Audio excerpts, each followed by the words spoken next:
All right, hello everyone. Welcome to March. It's March 13th. We're doing another live stream at Canada's Technology Triangle Dot User Group. Tonight we have Alex. He's going to talk to us about Microsoft Foundry agents, what's new and why it matters. So Alex, why don't you go ahead and introduce yourself? Hello everyone. Yeah, hello. Thank you, Kellen. So my name is Alex. I'm an AI MVP, formerly Azure MVP for last 5 years. And yeah, we're gonna talk about some cool new AI advancements in the Microsoft Foundry. Let me start from presenting the screen and we can go from there.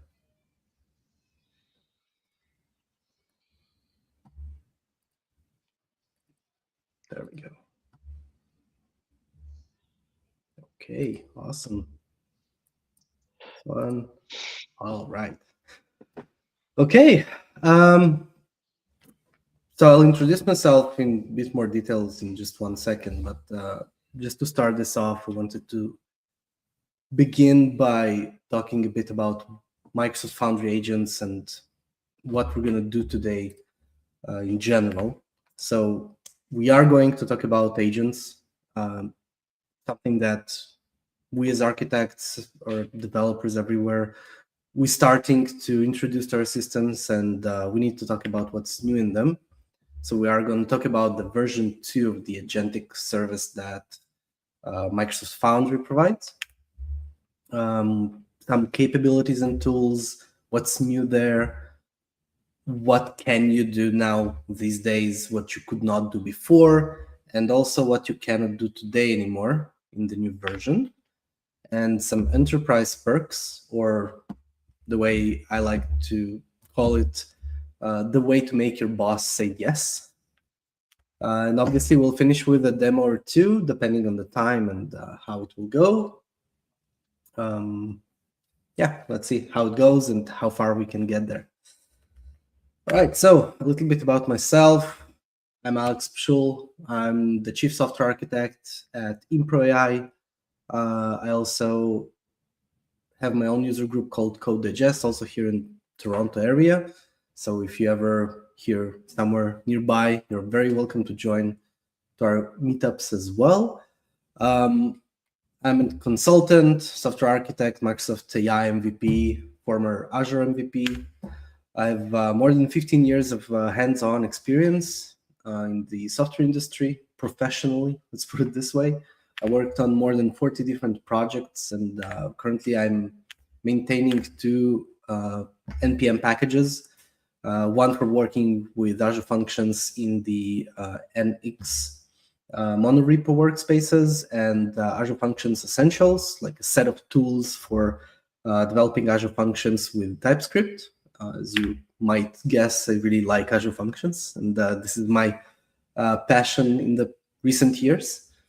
But outside of that, if you want to talk to me about anything related to coding or hardware, tech stuff, gaming, pets, parrots, whatever you like, you're welcome to contact me in any way you can find me online.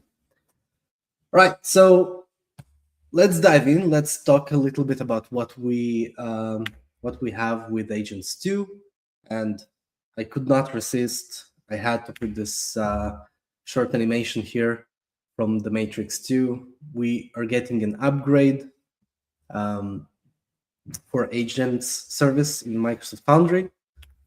So what is the V2 and what it's not? It's very important to understand these different changes that were made to this new/old service, okay? So first of all, this is a new managed runtime. It's not just something that you slap on your code. This is a whole new runtime that runs on Azure, runs on your resources and everything. And it's a complete full redesign of the entire thing. It's not just a small bump, small feature set that you now get. It's a full redesign, a full change of what was before that from V1, with a lot of API changes and a lot of different versioning for stuff. And again, we'll talk about all of that in a moment. And to summarize, like give it just a one sentence way of saying it, it's a broader agentic system that we have now, instead of the one that we had before, which was very narrow focused in V1. So what it's not a simple evolution of semantic kernel and autogen. While semantic kernel and autogen are cool tools and everything, they evolved into something completely different called agent framework, which is connecting to that agent service that we can see here. But that's like a whole different topic that we can discuss at a different time. And this is not that, okay? So it's a full revolution, not evolution, okay? We're talking about completely new service from the ground up. Sure, still agents, sure, very similar stuff to that. But the sad part is it's not backward compatible. And there are things that maybe they make a bit more sense, maybe a bit less. So for instance, if you used the connected agents before, now it's not here. So A2A and workflows replace the connected agents. And what hurts me the most personally is the fact that they also removed support for Azure functions. So you cannot connect an Azure function now back to your agents. And that makes me personally very, very sad. To summarize this, if you need a way to explain it to someone else, I would explain it in two different sentences. Agent framework is the one that replaces your SDKs. So it's sort of like a combination between the two of like semantic kernel and autogen. And the Foundry Agents V2 service is the actual runtime on Azure. And this is what's going to run your actual code and your actual, not code, but your actual runtime processes, your queries and everything, store information. So let's dive a little bit into the actual changes, different API changes, different naming conventions that were changed, and ideas that evolved or revolutionized in a way in this second version. So we're talking about the fact that threads are now threads and runs, those that we used to talk about threads, and in each thread there is a run where you grab the information, you poll for the response, you wait for it. Now it's conversations instead of threads, and you get the responses. And the response doesn't have to be an actual text. It doesn't have to be something that you can put out back to the user. It could be any item that is inside this conversation. It could be a tool call. It could be any knowledge grab from anywhere. So a response now is more of an item that you need to understand what to do with that. If we talk about the fact that agents now, when you create them, you don't mutate them anymore. So in V1, if you created an agent, you could update it on the fly and that's it. And if something is broken now, a tool misbehaving, or you messed up and created the wrong, let's say, instruction set or whatever, that's it. You don't really have a way to roll it back unless you saved it somewhere, unless you have versioning of your own. With V2, agents by definition are immutable.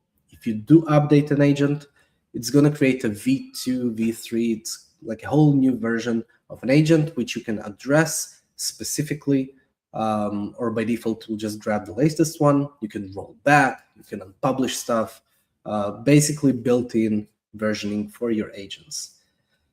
And the last concept is the fact that definitions, deployments, and executions are all separated now. So if before you had this version of an agent which you define, and it's also deployed right away with your definition, you don't have any version, anything that can separate the two. And once you also execute, your entire agent is executed and everything's happening inside a small bubble of SDK.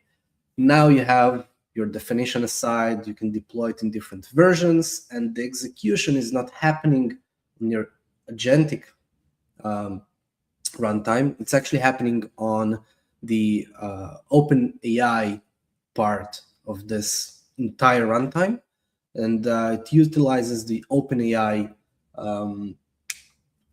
API itself to run those agents and to get the responses. So everything now is separated and controlled by different parts. With that being said, you have new types that you can actually run and utilize, right? So before you just had agent and you would put some tools in it and so on, still exists, and it's called prompt-based agents. But this is just one of several tools that now you can use. So if we are talking about the prompt-based agents, those are the agents that you know from the previous version, from other tools maybe. You provide this brain with some tools, with some RAG, whatever you want to provide it with, and just runs. It's a single agent for a specific task, for a specific thing that you want to do. And from there, if you used any agent framework before, you should know how it works here as well. Now, if you want something a bit more complicated, now you have the workflows. And this is a bit more complicated, and for more automated scenarios that you want to run using agents. So you can orchestrate different agents in a very specific workflow. It can be sequential. It can have some if-else clauses. It even supports PowerFX expressions. You can even support a human in the loop while you create your workflow. So you can run, then say, okay, here we need more input from the user. So you stop the workflow, get the input, and continue from there based on the response from the human.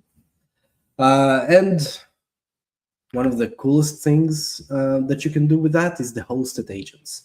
So instead of just rowing everything on, here, Foundry, do some magic for me. If you want some more control, if you want a little bit more things that you can maybe publish somewhere, maybe you want to be the one that decides on stuff that are more infrastructure related, you can host your entire agent in your own infrastructure.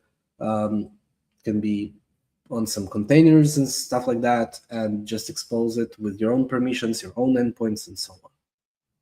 So if you do like all of this controlling stuff and you're a control freak in that term, or maybe your compliance requires that, this is also an option. So this is like in general what agents are in this new version 2. And now let's talk about the actual capabilities and the tools that now you have. Those are the new things that you can use.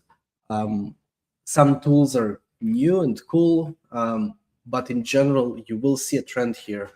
This is basically a more mature product, which allows you to choose better and to find tools in a much easier way. So if we talk about capabilities, number one thing is the managed runtime, right? So you have your entire life cycle of your agent is now managed in Azure. You don't do anything to manage it through SDK. Well, you can, but the idea is that you don't have to worry about it anymore. It's a fully managed runtime. Everything runs there on the cloud. You don't need like a container that will run it for you or something like that. Everything runs for you based on the connected LLM that you choose to deploy. You don't need any SDKs anymore to stitch everything. You can, but you don't have to use an SDK. And then you can also do a full server-side orchestration using those workflows I mentioned before. You can call different tools. You can address other agents via the A2A protocol. So everything that's happening, again, it's happening on the server side. You just create a definition, you create all the things in between. No SDK required. You can use it, but you don't have to. We'll see if we can maybe try to make it work in the demo as well.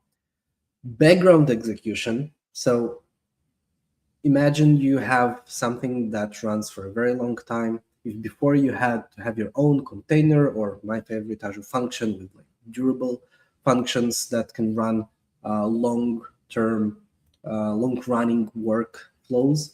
Now everything is on the cloud. Even if your client disconnects from something, there is a built-in functionality to resume the stream, to resume back to the entire conversation, so on. Everything is already built in for you. You can just connect with your favorite tools and just use it.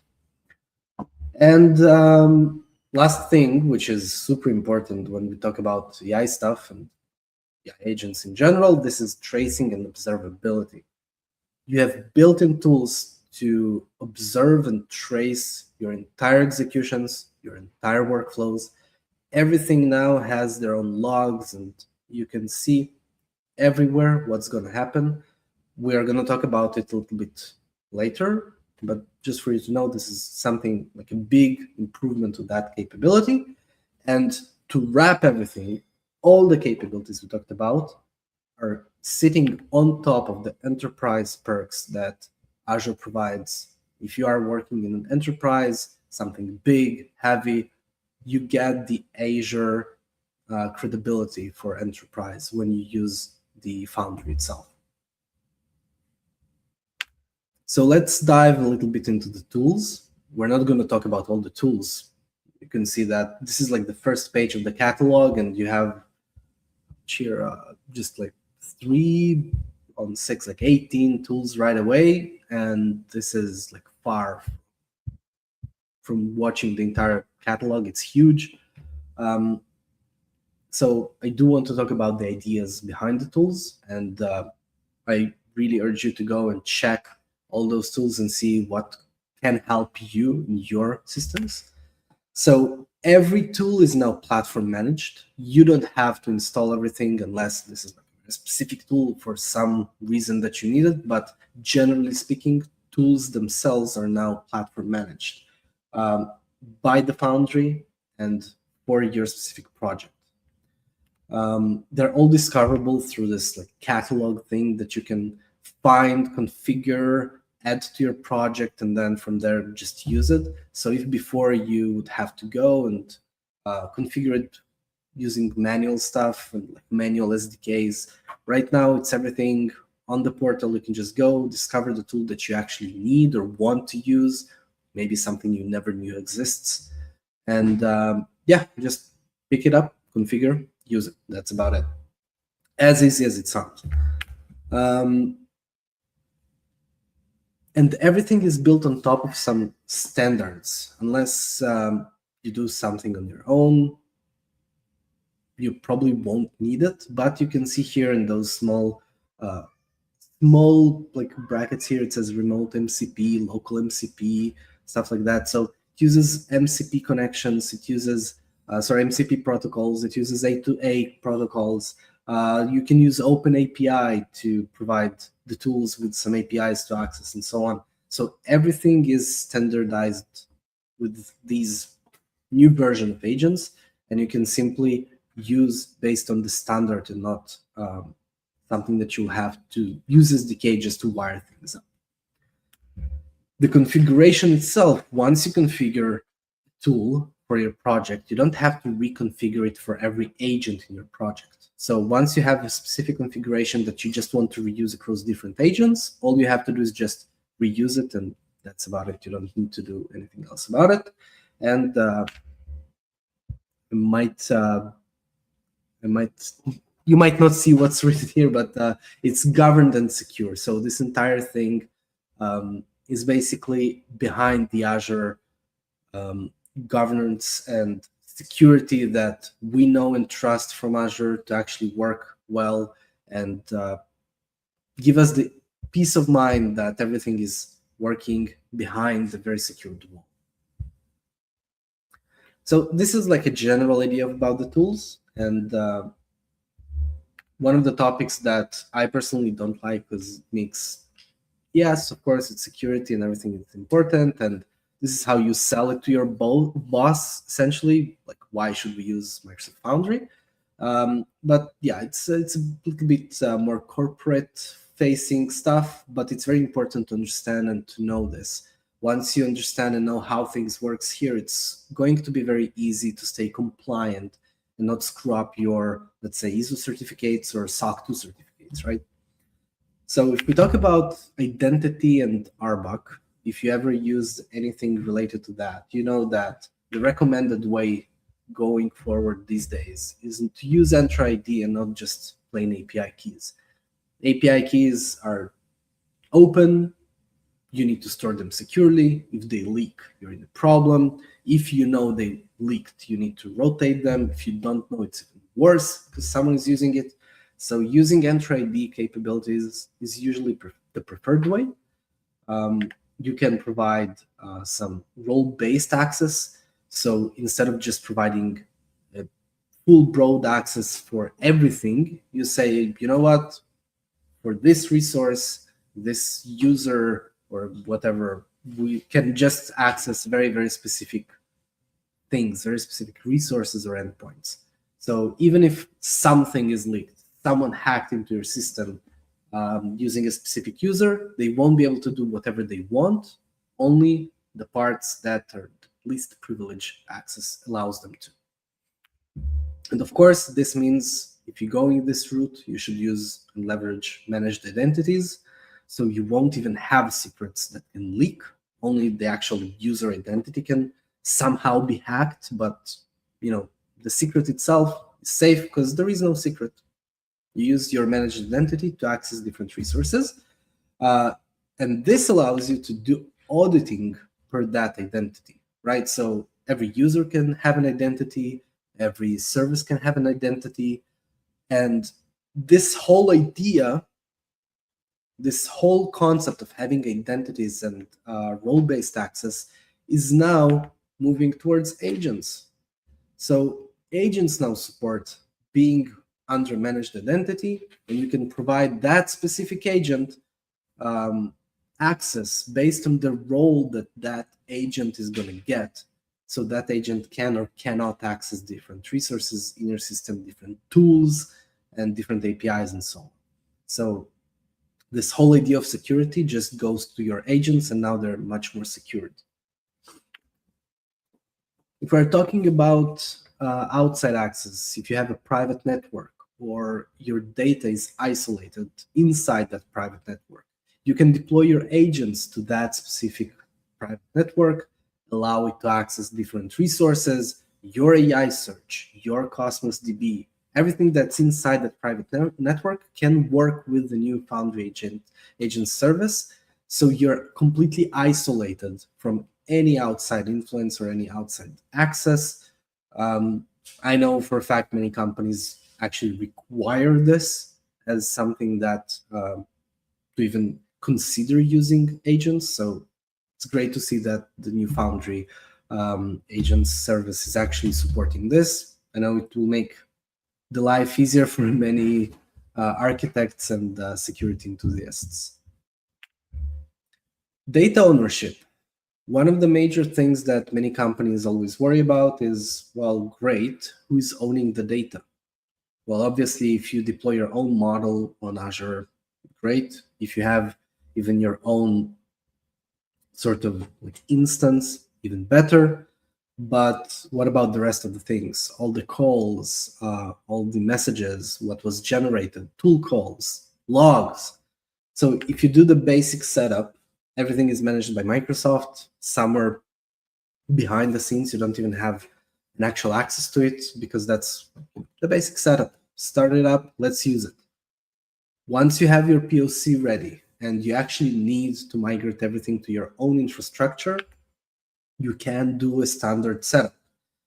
You can bring your own storage, and everything that is being used by the agent will be stored on your infrastructure. with your security concerns in place, and everything that you ever need can be set on those storage instances that you will bring.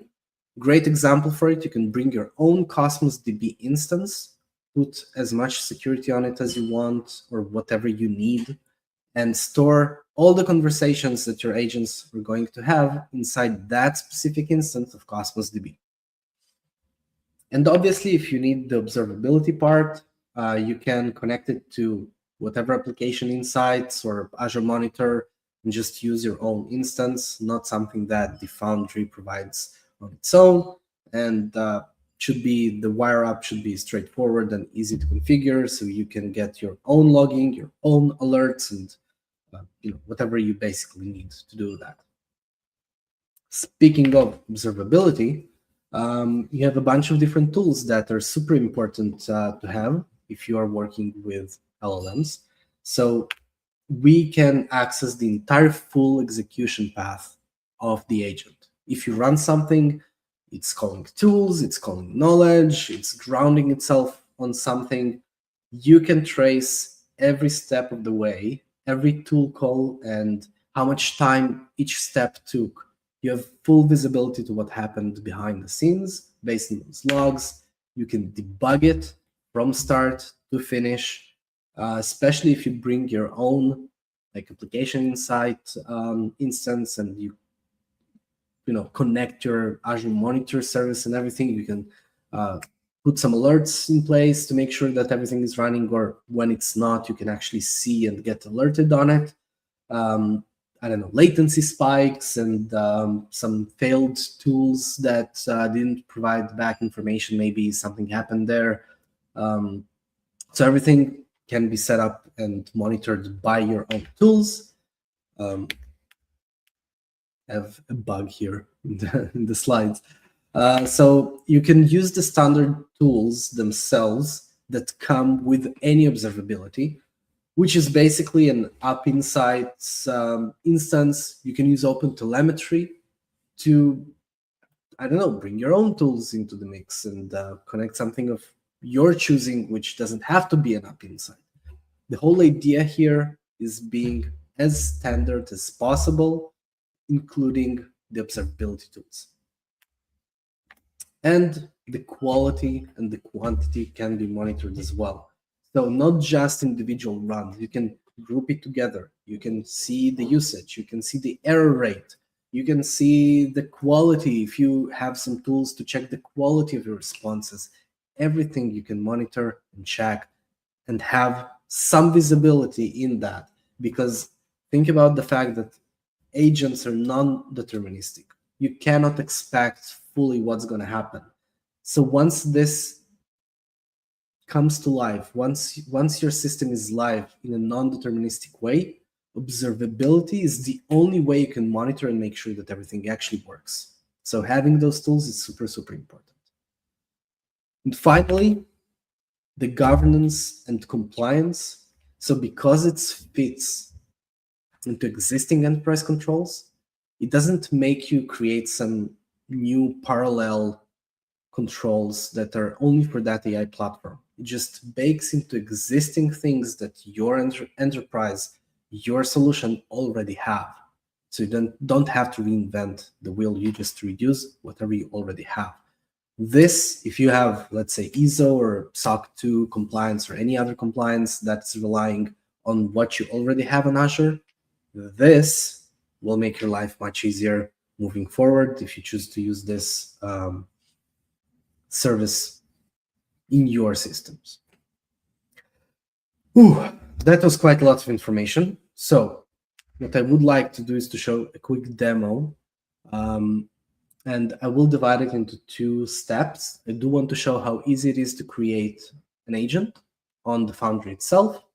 And moving from there, I want to try, let's see if we can make the code itself work. We're going to use the SDK, not the agent framework, which is, as I said, a full other topic that we can discuss. I do want to show the SDK of the projects that can use the agents and see that it's actually working and connecting and everything.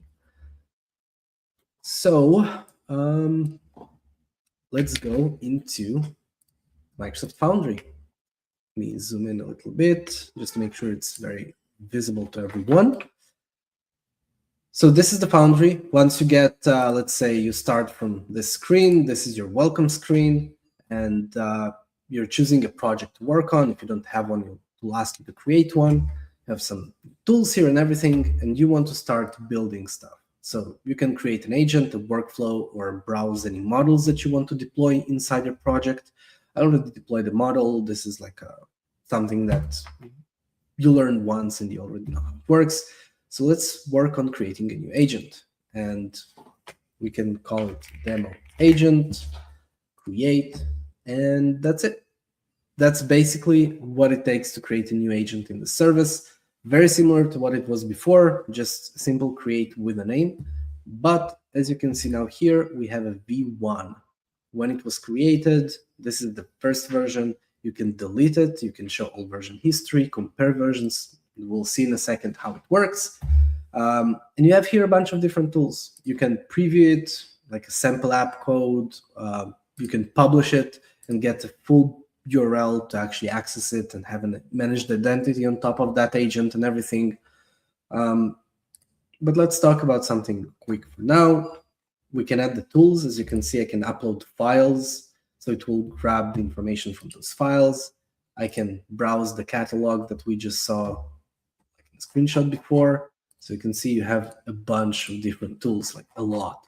It's not something that you can just easily, not something you can easily walk through. Depending on what exactly you need, I'm pretty sure you probably will have something. I'm not going to configure anything new right now. You can add some knowledge. You can connect the Foundry IQ. You can add source of knowledge using a tool. So you can bring, using a Bing, you can search online or ground it. Have a full catalog of tools that can bring data, not just perform things. Very cool new feature that's called memory. It's in preview right now, so you can add memory between runs of the agents and so on. Again, a whole new thing that we can discuss, and obviously you can set the guardrails for every agent if you need to support some sort of like boundaries about what you should talk or not should not talk and so on. That's like how easy it is to create it and how straightforward it is. Now I want to jump real quick into the code to show you how easy it is to use it from the code, and then we can update and see that the update is actually going live. So this is the standard example that, let me just show a bunch of stuff here. This is the standard example that you can see from Microsoft Docs, how to use this and how to run a simple chat with your agent. So you can see here, I did tweak it a little bit so we can see the question that's being sent and so on, but just to go over it really quick. As I said, we're using Entra ID, so I did run AZ login before we started today's demo. You provided a project endpoint. No one except me can connect to it because that's my tenant. I don't have any users but me there. And you need to provide the agent name. You can obviously, using this SDK, you can also create the agent if it does not exist yet, but we just created our demo agent. You get the project client using the URL, and the token provider is just the default Azure credentials. Again, because I used AZ login, this will just work like a magic thing. We create a conversation. So if you remember, we talked about changing from threads to conversations. So you create a conversation. You get the responses client. So if before you were polling for a run, now you have conversation and responses. You get the question, create a response from that question, get it, and that's it. So you don't need to poll anymore. You just send, receive, and that's it. So if we run this, let's see. Demo gods, please. Okay, looks like it's connecting. Let's give it a moment. What is the size of France in square miles? France total area is about yay big, blah, blah, blah, and so on. And what is the capital city? Capital city of France is Paris. Okay, looks like it's working fine. Now, let's see how we can update this. So if we go back to our demo agent that we just created in the portal, all we need to do, let's say we want to provide different instructions. So let's say this agent provides only wrong answers. They should be short and obviously wrong in a funny way. Okay, so this will give us the opportunity to see that the answers actually changed. All we need to do now is just save it, and you can see now that V2 is now the default one that we're gonna see. We can compare the versions, again, V2 and let's say V1. We can chat with each one of them to see what is the difference. We can check the setups to see what's different. We can see the instruction is different. You can even see the YAML itself if you need to deploy it somewhere or reuse it or whatever. Code if you need to recreate it. So everything for you here, you can even choose different languages if you want. So if you do want to make sure that you want to bring something specific, you can just compare the version and that's it. Okay, so let's see how it works right now. Again, I didn't change the code whatsoever. All I need to do, oops, sorry, there we go. All I need to do is just to run it. And we can see what is the size of France in square miles. So wait for the response. Should be something amusing, about 17 square miles, depending on how fluffy the croissants are. Nice. And what is the capital city? Baguetteville. Okay. That's amusing. Obviously wrong. Funny enough. You can see that the version change worked. So if we go back now here, you have two options here. You can either create a new one or you can actually go and delete current version. And this will bring us back to V1. You can see this now is selected again. And if we even message it here, what is the capital of France? So you can see that even in the playground itself, you can try it and you will get some sort of result. You get even AI quality response and so on. So yeah, you can see all of this. Traces, you can see here all the traces. Because we deleted version 2, you will see that we don't have any agentic version 2 here, even in the traces, because we deleted this.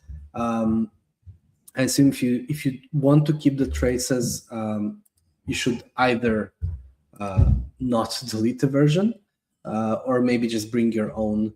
As you can see, application insights resource needed, creator connect and app insight resource to enable tracing. So you can bring your own stuff here to get everything always here in case you need it. All right, so this is for a short demo about agents. I want to show you a very quick idea of what is a workflow. So you can always start with a blank workflow, but this is like a UI space for you to try. The possibilities here are endless. I do want to show you the idea of human in the loop. If you create one, as you can see here, you can have an entire flow working for you in a visualizer way. You can change vertical, horizontal, YAML, or code, or whatever, however you want to look at it. Essentially, you start, you can set a variable. You have an entire set of things that you can do here. I strongly urge you to go and explore. That's a very cool thing to try on your own. Again, it can be a whole new conversation, a whole new demo just about that. But that's approximately how you can start with that. All right. So, summarize what we talked about today and what we saw. We talked about agents version 2. Okay, this is the new service. This is what we have right now. That's the newest innovation from Microsoft on the Foundry Microsoft portal and what you can do with that. the amount of new things there is astonishing. So just go and explore, try it for yourself. That's the best thing you can do to actually understand and see the capabilities of that. They really did redesign it from the ground up. So if you are familiar with version 1, expect that some capabilities will be different. Some tools will be deprecated, like my favorite Azure Functions, and a bunch of other things are new and standardized. So now you have everything to the standards of the industry and not something that was invented just for that. So if you do have something standard, you can just use it here.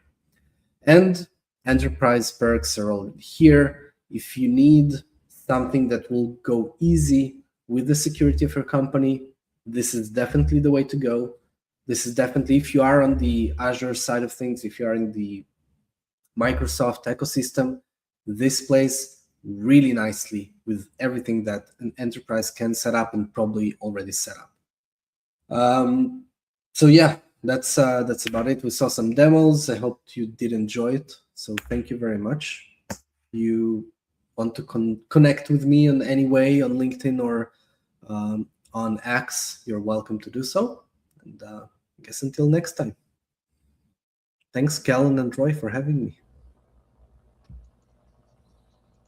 Thank you, Alex. That was awesome. Yep. Thanks. Let's see I hope they maybe made something new for you and Roy as well, not just for anyone in the audience. I'm sad to hear about Azure Functions. Like, that's my. I love that yes, also. Yes, that was like I was very, very sad when I learned about it. Well, we would love to have you back to do the agent framework version of this. Oh, well, at some point, definitely. Yeah. This is a whole different conversation that we can do. It's an amazing tool. I have a question. Why no Azure Functions or? Well, I believe, I don't know, because I'm not on the product team, but my personal belief that it's not a standard way of connecting tools. So as you saw along the entire flow here, the move here is to use more standardized tools, right? So you have MCP servers, you have A2A, you have Open API. So Azure Functions is very Azure centric. You cannot use it as something standard. So I guess it doesn't work anymore because of that, which is very sad, but But then let's say you're to build your own tool or set of APIs that processes data or something like that, right? And then, but then what would be the best practice or the standard way? And if it's where would you host it? How would you do direct API? Would you do MCP? You can maybe do both. Like what would be your how would you? Yeah. So my go-to, I'm still using Azure Functions. So again, this is my passion. This is what I always advocate for. You have MCP tools for Azure Functions. So you can host your own MCP server on Azure Functions, and then just use the MCP protocol and connect. That's right. Okay, cool. Yeah, it is cool. If you haven't tried it, please do. I want people to share the same passion for Azure Functions as I have it. Thanks for sharing that. I've been playing with Agent Framework myself with chatbot, like Streamlit UI on top of it. So I'm just playing around with it. So Agent Framework, the way to go. Definitely. Yeah. Let me stop the screen sharing so I can Okay. actually see you guys. Yeah. Okay, cool. I guess Callan, maybe wrap up, or if you have any other closing remarks, questions. No, I don't see any questions from anyone in the team, other than thank you for a great presentation. So that was awesome. So thank you for sharing that and coming on our channel and doing this talk.